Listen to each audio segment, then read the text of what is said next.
And shortly thereafter, Fallon will be gone. These are people with absolutely no talent who are paid millions of dollars for, in all cases, destroying what used to be great television. It's really good to see them go, and I hope I played a major part in it. Oh, you delicate, chubby little teacup. You know your feelings?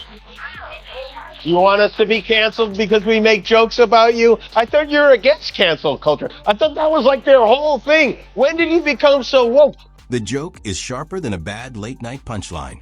Jimmy Kimmel's show gets canceled, but instead of hiding, he goes after the man who gave comedians jokes for years, President Donald Trump. The same cancellation that was supposed to shut Kimmel up becomes his loudspeaker. And every joke he throws hits hard, like a boxer's punch. If Trump thought he could escape late-night jokes, Kimmel showed him the roast doesn't need a stage. It only needs someone to target. Don't necessarily feel like defending democracy, but I do feel like I'm giving this guy a little poke, and he deserves it, and I enjoy it, and I love that people enjoy it too. Jimmy Kimmel doesn't stay quiet and sad. He fights back. The news of his show ending could have been his moment to say goodbye with a polite thank you speech. But instead, Kimmel turned it into free ammo against the one man who hates being mocked. The cancellation became his weapon, and Trump turned into the clown juggling the fallout. It's almost poetic. Kimmel lost screen time, but Trump lost his dignity in front of the whole world. It's possible. You can't turn him off. He won't power down. He's like Ultron. He just keeps going. Every day it's something crazier than the next. I made a list. This is all in the last 2 months. I made a quick list. I will run through it. He paved over the Rose Garden. He's building a golden ballroom at the White House. He's planning a UFC fight at the White House. He cut off Kamala Harris's Secret Service protection. He named himself host of the Kennedy Center honors. He went to Alaska to bend over for Putin. He sent military tanks into Washington, D.C. He said the Smithsonian focuses too much on how bad slavery was. The timing makes it sting even more. Trump was walking around proudly, acting like every news story praised him. And suddenly, Kimmel hit him with his sharpest jokes. No audience, no cue cards, no fancy TV setup. Just pure fire aimed at a president who thinks being loved is his right. It's like pulling the rug under someone while they're celebrating, leaving Trump stumbling like a reality TV star who realizes the cameras kept rolling after the meltdown. This morning, Trump warmed up for his date with the British press by yelling at a reporter from Australia who dared to ask about the billions of dollars he's been raking in since the election. President Trump that a president in office should be engaged in so much business activity. Well, I'm really not. My kids are running the business. I'm here. You know what the activity, where are you from? I'm from the Australian Broadcasting Corporation Four Corners program. The Australians, you're hurting Australia, right? In my opinion, you are hurting Australia. Kimmel focuses on the irony of Trump's image. This is a man who built his name on branding, slapping Trump on towers, stakes, and even failed schools. But now he's the biggest joke in politics. Kimmel points out that while his own show ended, his legacy is still respected. Trump's legacy, meanwhile, is tied forever to lawsuits, impeachments, and speeches that sound like the world's longest blooper reel. You're against cancel culture. I thought that was like their whole thing. When did you become so woke? Unfortunately for Frosty the Snowflake, the only place we are going is to New York. Once again, we are packing up our Hailey Bieber smoothies and headed to Brooklyn for a week of shows at BAM, Brooklyn Academy of Music, starting September 29th, ending October 3rd. And one of our guests that week, we have great guests lined up, will be my good friend Stephen Colbert. We have a lot. The roast doesn't stop there. It goes after Trump's obsession with ratings. Nothing makes Trump angrier than bad numbers. Kimmel shows how even a canceled show got more buzz online than Trump's rallies. That exposed the fragile ego hiding under Trump's big suit. Imagine the embarrassment. A late-night host without a show still pulls more attention than a president trying to run a country. It's like losing a shouting contest with a mime. 彼らは私と仲良くしたいと思っている。ほら、あなたたちのリーダーがもうすぐ私に会いに来る。私は彼にあなたのことを話すつもりだ。あなたは非常に悪い口調で言った。どうぞジョン。彼はなんて告げ口屋なんだ。つまり、彼の思想に彼のことを話すつもりだ。私は彼に、あなたがひどいことを言ったと告げるつもりだ。あなたは大変なことになるだろう。彼は決断を下す必要がある。独裁者になりたいのか、それともただの嫌な奴になりたい。Kimmel also attacks Trump's fake man of the people act. The lie is obvious. Here's a guy who waves the flag, but gets his merch made in foreign factories. Kimmel mocks him as a patriot for profit, who only loves America when it pays. Even without his TV desk, Kimmel hits hard. Trump loves America like a landlord loves rent. It's shallow, greedy, and always late. Then Kimmel reminds us of Trump's need for praise. The most powerful man in the world still cries like a rejected contestant on The Bachelor. Whether it's bragging about crowd sizes or retweeting bots named Patriot Eagle 1776, Trump's thirst for approval never ends. Kimmel uses that weakness perfectly, mocking Trump for acting like a Vegas lounge singer begging for one more encore. But the harshest part is when Kimmel compares Trump's politics to reality TV. It's never been real leadership, just spectacle. Where reality shows thrive on chaos, Trump thrives on division.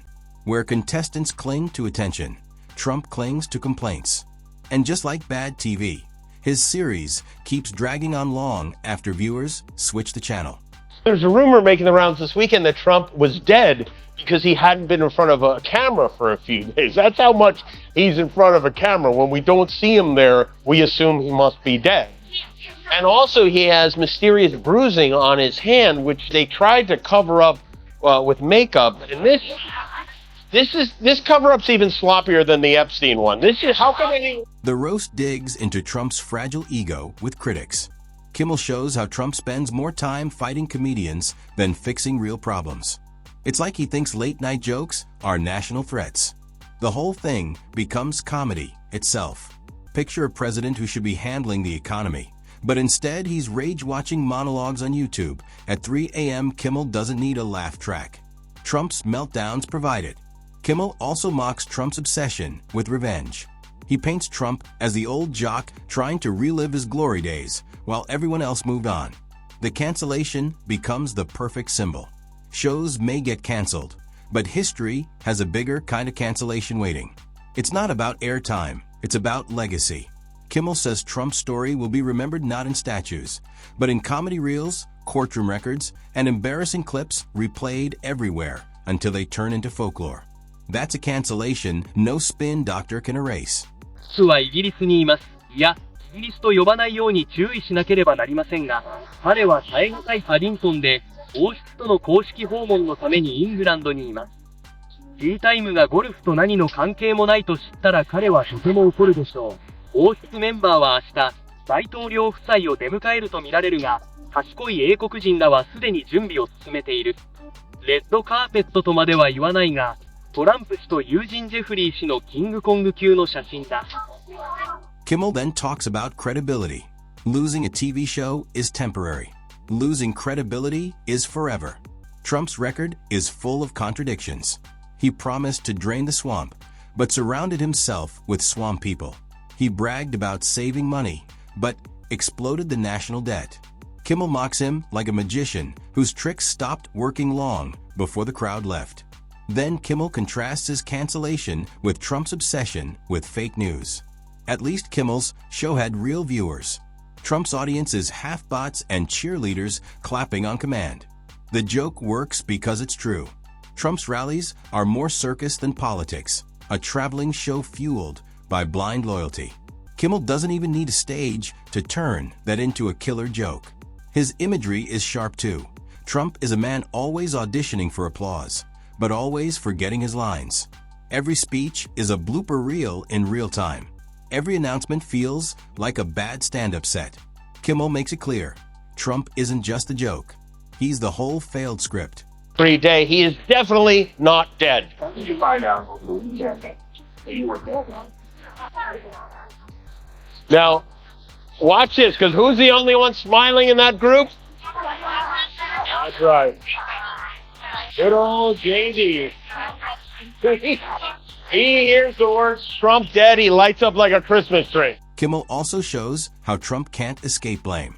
He lists the endless lawsuits and investigations circling Trump like vultures. Trump calls them witch hunts, but Kimmel flips it. If witches keep showing up, maybe you're the cauldron.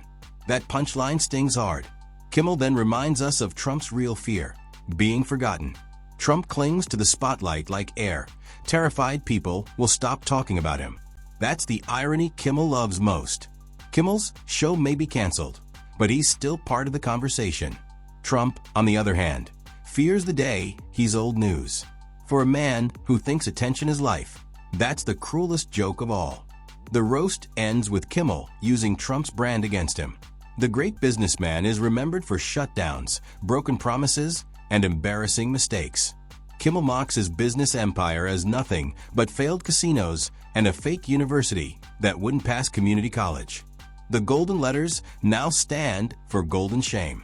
しかし、トランプは今日、ニューヨークタイムズを訴えた初の大統領となった。彼はニューヨークタイムズを名誉毀損で150億ドルで訴えている。150億ドル。一体どこから彼の名前が出てくるんだ？これは私の子供がお金の話をするときに出来事が数字に書いた。彼はニューヨークタイムズは破綻していると言っていたはずだ。彼はニューヨークタイムズには150億ドルあると思っている。もし彼らがうまくやっていると彼が思っていたら、一体いくら訴訟を起こすだろうか。トランプ氏は今朝、この訴訟を発表した。彼はこう綴った。本日、私は、我が国しかに最悪かつ最も堕落した新聞社の一つであるニューヨークタイムズに対し、150億ドルの名誉毀損及び虚偽記載訴訟を起こすという栄誉に臆しました。タイムズは、皆さんのお気に入りの大統領、私の家業、アメリカ第一運動、我が、そして我が国全体について、30年に。Kimmel doesn't need to make anything up. The facts are already comedy. Trump's presidency is a parody by itself, full of contradictions and bad choices. Every headline reads like a joke. Every press conference feels like a bad skit. Kimmel doesn't invent things. He just arranges the chaos into a story.